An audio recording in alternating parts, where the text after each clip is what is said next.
Good evening, you're watching Estuary News. I'm Hugh Riches. In the headlines tonight, teaming up for health in Hull, and a housing development is rejected in Waltham near Grimsby.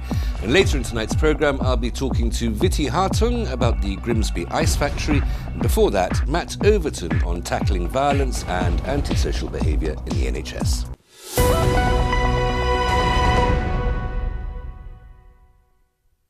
A new initiative has been launched in Hull today which aims to take a fresh look at improving health in the city. A partnership has been formed between Hull FC, Hull KR and Hull NHS Clinical Commissioning Group. It's hoped rugby fans and residents can improve their own health and well-being as well as watching a game of rugby. It's a really fantastic opportunity for us. We're calling it Teaming Up for Health.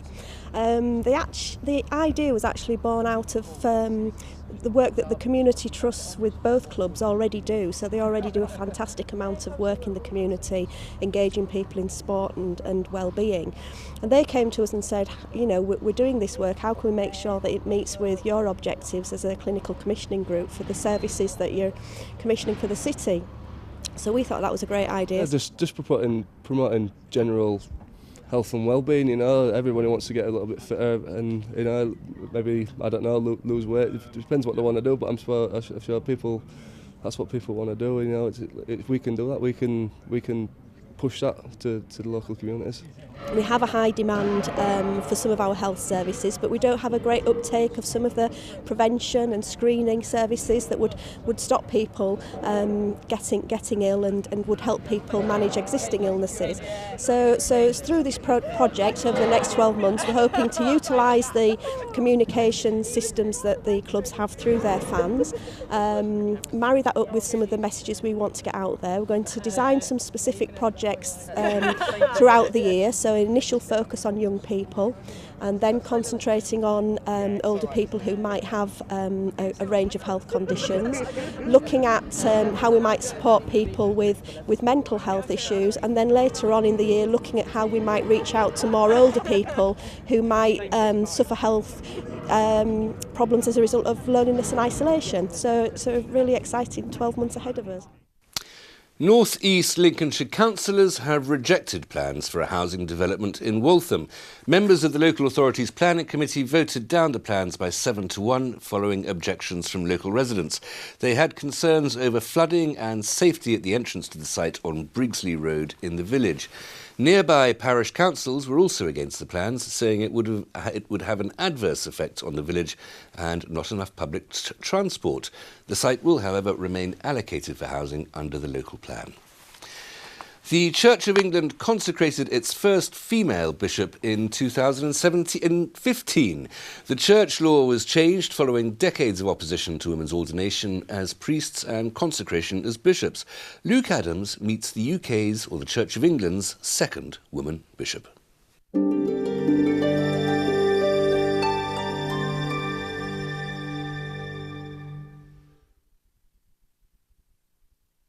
I'm the Right Reverend Alison White. I'm the Bishop of Hull. Well, I think it's God to be blamed for this because it certainly wasn't in my mind. I was very happy being a vicar up in Northumberland. And then actually what happened was that various people, particularly my bishop up in Newcastle, had conversation with me saying, look, we really think you might have the gifts for this, which was a real shock to me.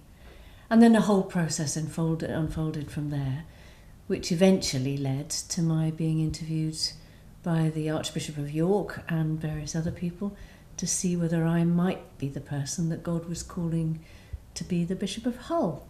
And to my astonishment, it turned out to be the case. But it's also my joy. Alison is certainly very proud and passionate about her role and hopes her appointment was the next step to making female bishops an everyday part of church life. She says change is gradually happening. I think we've seen an amazing change within the Church of England. The first of us to be consecrated as women bishops was in January 2015. When Libby Lane was consecrated as the Bishop of Stockport. Now, and we're only just in March 2018, we're already up to the 13th woman who's been called to be a bishop in the church. I actually think that's a tremendous thing. But you know, in the end, it isn't about gender, it is about, is this person the right person for the place and the context, for the role, for the ministry that needs to be fulfilled. And I think it's tremendous that now it's possible that we women who've been ordained for many, many years are actually part of the mix in trying to discover the right person for the right place. I think the mix is part of God's brilliant design of how we are human beings. That all things work better when we work together. So to be able to have men and women in partnership, in leadership, in shaping, in understanding, in caring, in directing, has to be a better thing than if either men on their own or women on their own were left to it. Partnership is great. What's happening within the church is part of that long story of women finding the confidence, the resources, the qualifications, and the platform to make their contribution within wider society. Alison was formerly the priest in charge of Riding Mill in the Diocese of Newcastle and has been the Bishop of Hull since 2015, a very different role, particularly as she was part of the City of Culture celebrations last year. She says Hull is the best place to be a bishop due to the sheer friendliness of the people. I love it. I love it. What a great place to be bishop in. I mean, just think that I arrived in time to be here for the City of Culture for the first year, and of course that goes on until Coventry takes over in 2021, full of the real imagination and creativity and energy that's generated. Wonderful to see that. Wonderful to be part of the continuing story. I find it very moving to be part of a city and a place where the fishing industry is so much part of who we are. Alison is only the second female bishop in the UK, a bit of a trailblazer. It's fantastic, that's absolutely right. What a privilege to be the second woman in this particular calling. Of course it's trailblazing, but as I was saying before, this is not unique in the story of women. Women all the way through history have found themselves being the first, the second, the third, but those who are forging a new path. And the thing that really matters to me is how that inspires confidence in the girls and women who are to follow on. Because actually, I think that's what makes it possible for the next generation to look and see, well, if she can do it, maybe I can do it. And that's what I'd love to be part of inspiring. A group of organisations has signed a pledge to tackle violence and antisocial behaviour against NHS staff. And I'm joined now by Matt Overton from Northern Lincolnshire and Goole Hospital's NHS Foundation Trust to tell me more. What a mouthful that is, Matt. Thanks very much for coming in. Thanks for having me. Which organisations are coming together for this campaign? So it's Northern Lincolnshire and Goole NHS Foundation Trust, Humberside Police, and also the Yorkshire and Humber Crown Prosecution Service. And as part of developing that, we also had the support of the Police and Crime Commissioner's Office and also the union Unison. That should do the job, shouldn't it, I'd have thought. How big a problem is violence against NHS staff? Well, in the year of 2016-17, at our trust alone, we had 708 incidents of aggression and abuse against NHS staff, of which 156 of those were physical assaults. That's appalling. Is that normal, or is our region just a particularly violent one? Is it? No, that's average nationally, but obviously it is too much. We want to reduce that, and that's what the commitment's about. It's how we're going to work together collaboratively to reduce those numbers and protect our staff. And these can include some fairly serious injuries? It can do. It can vary from verbal abuse that can have an emotional impact on the staff members, all the way up to physical assault where people do sustain injuries. And I take it if there's a tendency that this is Friday, Saturday night drunks coming into A&E. It can be, but it's also, it can be patients that maybe because of the medication they're on or because of the illness they have or the injury they've presented with, it could be that that's had an impact on them and they get confused, disorientated, and that can lead them to become aggressive. So it's not always just people under the influence of alcohol or drugs. So I'm being judgmental there, wasn't I? Not very good of me. What can your group of organisations that have come together, what can you do about it? So obviously there will always be some incidents of violence. We can't eradicate it all, but when it does happen, we need to work together, making sure that we have a shared approach to make sure it doesn't reoccur. So wherever possible, we'll always go for a prosecution where it's relevant to the case, and always support the staff as well. So there's the two sides of it, it's the offender and the victim. And would you advocate upping the security at hospitals and surgeries?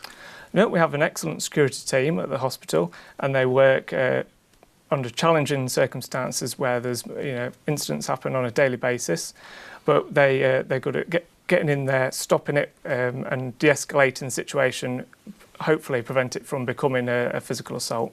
And I suppose staff do have a right of self-defence as well, though you'd be very careful about using that. Yeah, that's right. They're aware that they can defend themselves, but we do have on-site security. They're all trained, they have the procedures, they know how to de-escalate the situation themselves and try and get away from the danger. Good luck with the project there. Thank you for coming in. Thank you very much. Join me after the break. Jack will bring us all the latest sports news, and I'll be talking to Vicky Hartung about the future of the Grimsby Ice Factory.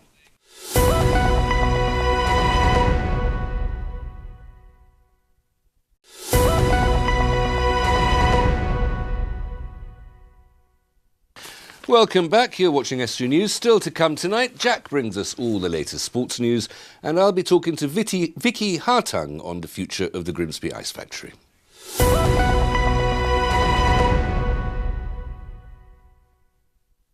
The Hull West and Hessle MP says a major new bridge in Hull should be named after a famous figure from the city. Labour's Emma Hardy said the accolade would keep Hull's vibrant history alive. The Castle Street development will see a footbridge over the A63 to connect the city centre with the waterfront and fruit market. Some of the names being considered are William Wilberforce, the Bee Lady Jean Bishop, the Headscarf Revolutionaries and Andrew Marvell. Work on the scheme by Highways England to improve safety and traffic congestion was delayed last year. The scheme says that it will be completed in 2025.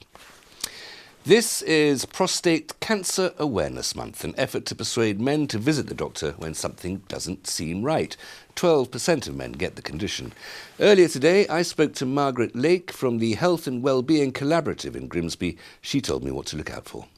Any changes in your urinary tract, so going to the toilet more frequently, both during the day and at night, but specifically at night. Some men with prostate cancer will get up during the night 6 or 7 times, but I mean, most men get up at least once. But if it gets to be more than your normal, it should be checked out. Also, stopping and starting when going to the toilet. And their stream won't be as strong as normal, and sometimes they can have blood in their urine as well. So really any changes in bladder habits. At the moment there's a lot in the media about not always going to see the GP when they should, and I think this is it. If there's any change in anything, whether it be your bowel habits, your urinary habits or anything, any changes that particularly men notice, then they should make sure that they go and get it checked out by the GP, because ignoring it could mean the difference between survivor and not. Grimsby Ice Factory has been identified by cultural heritage organisation Europa Nostra as one of the most threatened sites in Europe. Vicky Hartung, chair of the Great Grimsby Ice Factory Trust, joins me now to explain more. Vicky, welcome. Thanks very much for coming in. Thank you. Now, in some ways, this is bad news in that the ice factory is in such peril, but it also has its upside. It does have an upside. It has a couple of upsides. First of all, Europa Nostra, which is the European Heritage Organisation, not only designates these sites as being endangered, but they try to intervene and do something. And they have told us that before the end of the year they're going to send a mission of heritage experts and representatives from the European Bank and try to help us arrive at a solution for the building. And that will presumably require money. That's why the bank is involved. Well, that would be a the next step, yes. But it is an investment bank, so there's a possibility that the building can be saved in such a way that it can wipe its own face, as it were, that it can support itself. That's essential. You can't these days think of a solution for a building that isn't sustainable. So one thinks of all sorts of wonderful old buildings that have been turned to another purpose. And in fact, in Grimsby, Victoria Mills, when it's not being blown down by high winds, that was turned into apartments quite successfully. Yes. Would something like that be on the cards? Probably not residential use on the docks. It doesn't seem quite appropriate. The thing will be to work with the landowners, ABP, who operate the port, and to work with the council, who have their own regeneration plans. They have a forward plans and the town deal, and to work with the heritage organisations and arrive at something which suits everybody, which is entirely possible. And all these organisations are working in beautiful harmonic cooperation. They are, yes. We have great relationships now compared to how things were in the past. And that was part of the decision that Europa Nostra made. What is the risk that nothing will happen if we make notice of this building? And they came to Grimsby and they met people and they did their research. And they decided that the time was right for Grimsby, that it was a good environment and a good context to work on this building. And a good prospect of success. Presumably that was part of their thinking as well. Well, we hope so, you know. Now, we spoke in January. Europa Nostra then had put the building on its long list then. It's now on its short list. No, it's now on the list. Of the final list. The final list, yeah. We made the final list. Something like the 5th most endangered building in Europe. 7. There are 7 buildings on the list. You're going to ask me to name them all. No, I can't. I'm not going to. I'm just thinking of all the other buildings in Europe that might be in danger. But I'd have thought sort of Leaning Tower of Pisa or something like that would come onto the list. But I suspect you would, that's wouldn't much you? safer, But it's isn't it? yeah. Well, presumably, it hasn't fallen down yet. Well, there you go. That's Italian architecture in the Middle Ages for you. The building is historically interesting as an ice factory, and absolutely necessary, of course, to the Grimsby fishing industry. It was. When did it stop making ice? 1990 was when it closed. So what, 28 years ago? Yes, and almost. Nothing's been done to it or for it since then? Well, the problem with the ice factory is that it is very large and it's a big ice-making machine.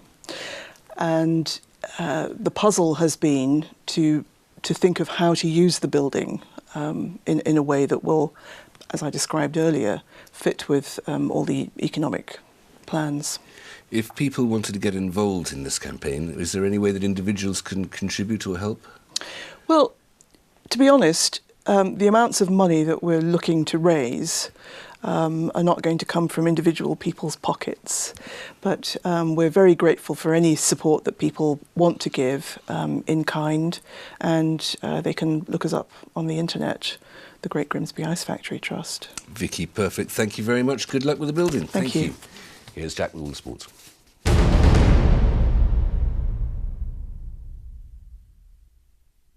There's only one place to start, and that's with Scunthorpe United. The Iron today confirmed that first-team coaches Nick Dawes and Andy Dawson will take charge until the end of the season.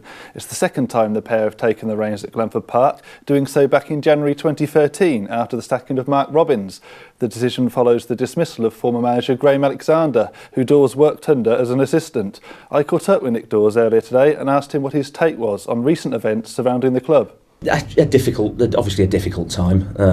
I would say, I would say it's an extremely difficult time because you've fostered fantastic working relationships with people that are like-minded and people that have entered into this business with real heart and real enthusiasm and real talent, and the events of the weekend have been tough, but as would be the same if Graham was sat here in my shoes, having replaced somebody else, he'd be saying the same thing. I'm sure that the objective is the team and the club, and to try and win football matches to try and achieve an objective. Now, a few of Hull City's star players have been impressing for their countries during the international break. Winger Kamil Grzycki put in a strong performance for Poland last night, scoring once and providing an assist in a 3-2 victory over Korea Republic. He played the full 90 minutes as the Eagles continue preparations for this summer's World Cup in Russia. Meanwhile, Tigers goalkeeper Alan McGregor kept a clean sheet as his Scotland side won 1-0 against Hungary last night. The 36-year-old pulled off a string of good saves before a Matt Phillips strike gave Alex McLeish the first win of his second spell as Scotland manager. Elsewhere, the likes of Seb Larsson, Ola Aina and Jackson Irvine featured for Sweden, Nigeria and Australia respectively. All of City's senior international players are expected to join back up with the rest of their squad ahead of Saturday's Championship game with Aston Villa. And during Rugby League, Hull KR head coach Tim Sheens has been speaking about the injuries affecting his squad. The Robins have already lost Georgia Lawler for what could be up to a year after he both dislocated his ankle and broke his leg against St Helens on Friday. Rovers also lost Danny Maguire and Andrew Heffernan to concussions against the Saints. However, Maguire is in the KR squad for the Good Friday derby clash against City rivals Hull FC. I spoke with Tim Sheens, who provided an update as to those players making a return. Yeah, we're expecting Lunt to be back, Jewett, Scruton, Tickle. We'll be able to use Salter and Marsh. We've got the numbers. Yeah, we're not panicking. We'll be admittedly we'll lose a bit of experience, but we're gain quite a bit as well. And that's all for today's sport. Back to Hugh in the studio.